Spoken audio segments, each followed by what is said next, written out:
Sayın Özel, kurultay kürsüsünden bize Stockholm sendromu teşhisi koyuyor. Celladına aşık olmayın diyor. Biz de soruyoruz.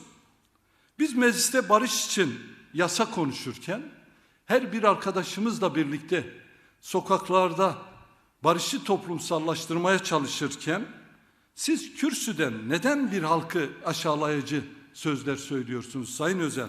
Sözü çözüm için kurmak varken, ucuz polemikler ve anlamsız kavgalara başvurmak siyasetsizliktir. Biz demokratik, siyasi çözüme esas alan Mücadele ve Müzakere Partisi. Müzakere de ediyoruz.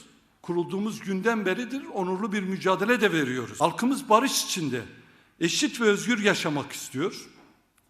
Böyle bir halkı sendromla itham etmek demokratik siyaset midir? Kürt halkına saygı duymak bu mudur Sayın Özel?